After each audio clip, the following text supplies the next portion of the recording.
मेहनत का फल एक छोटे से गांव में, जहां ज्यादातर लोग खेती बाड़ी और छोटे मोटे काम करके अपना जीवनयापन करते थे, वहीं एक युवक रहता था जिसका नाम रामू था।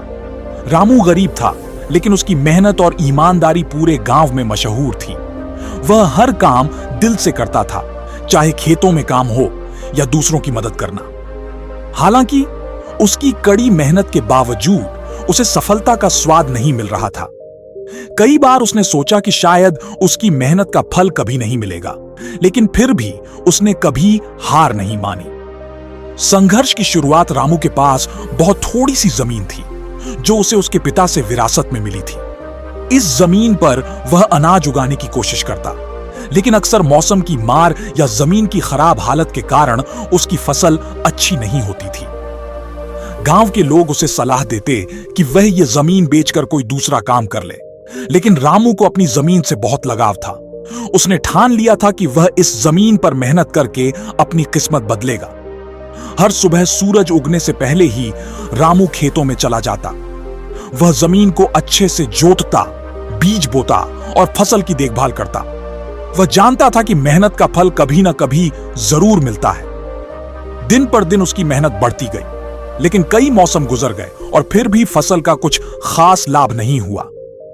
बूढ़े किसान से मुलाकात एक दिन, जब रामू अपने खेत में काम कर रहा था, तो एक बूढ़ा किसान वहां से गुजरा। वह किसान दूर के गांव का रहने वाला था, लेकिन उसने रामू की मेहनत के बारे में सुना था। उसने रामू से कहा, बेटा, तुम बहुत मेहनती हो, लेकिन सिर्फ मेहनत से ही कुछ नहीं मिलता। सही समय, सही तरीका और धैर्य भी जरूरी है। रामू ने उस किसान से पूछा, आपका क्या मतलब है बाबा? मैं तो पूरी मेहनत करता हूं, लेकिन फिर भी मेरी फसल अच्छी नहीं होती। बूढ़े किसान ने मुस्कुराते हुए कहा, मेहनत का फल जरूर मिलता है, पर उसे पाने के लिए सही मार्गदर्शन भी चाहिए। तुम्हारी जमीन को अच्छे उर्वरक की जरूरत है और फसल की सही देखभाल करनी होगी। धैर्य रखो, समय सब बदल देगा। रामू ने किसान की सलाह मानी और उसकी बताई तकनीकें अपनानी शुरू की। उसने अपने खेत की मिट्टी की जांच करवाई, सही खाद डाली और फसल को नए तरीकों से उगाना शुरू किया।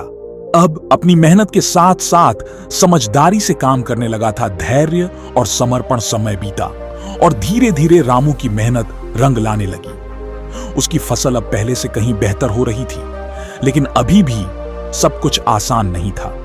कई बार बारिश नहीं होती तो कभी कीट फसल को नुकसान पहुंचाने की कोशिश करते, लेकिन रामू ने हार नहीं मानी। वह हर चुनौती का सामना करता और अपनी मेहनत जारी रखता। गांव के लोग उसकी मेहनत और धैर्य को देखकर हैरान थे। एक दिन जब फसल की कटाई का समय आया तो रामू की फसल पूरे गांव में सबसे अच्छी निकली। अनाज भी इतना हुआ कि वह न सिर्फ अपने घर का खर्च चला सका, बल्कि कुछ अनाज बेचकर पैसे भी कमाए। उसकी मेहनत और धैर्य का फल उसे आखिरकार मिल गया था। सफलता का स्वाद रामू की मेहनत का फल देखकर गांव के लोग भी प्रेरित हुए। अब वे भी उसकी तरह मेहनत करने लगे और सही तरीके से खेती करने की कोशिश करने लगे। रामू की सफलता की कहानी पूरे गांव में फैल गई। वह अब सिर्फ एक मेहनती किसान नहीं, बल्कि एक प्रेरणा बन गया था। उसकी सफलता ने उसे यह सिखाया कि मेहनत कभी बेकार नहीं जाती। अगर हम अपने काम को पूरी निष्ठा और धैर्य से करते हैं तो एक ना एक दिन सफलता जरूर मिलती है। चाहे रास्ता कितना भी कठिन हो, मेहनत का फल हमेशा मीठा होता है। निष्कर्ष रामू की कहानी यह सिखाती है कि मेहनत, धैर्य और सही मार्गदर्शन के साथ किसी भी मुश्किल को पार किया जा सकता है। जब तक हम अपनी कोशिशों में लगे रहते हैं, तब तक हमें सफलता अवश्य मिलती है। मेहनत का फल कभी ना कभी जरूर मिलता है, चाहे वह थोड़ा देर से ही क्यों ना आए। मेहनत का फल मीठा होता है। तो दोस्तों, वीडियो आपको कैसा लगा कमेंट करके जरूर बताएं, और नहीं आया है तो चैनल को सब्सक्राइब जरूर करना। Thank you.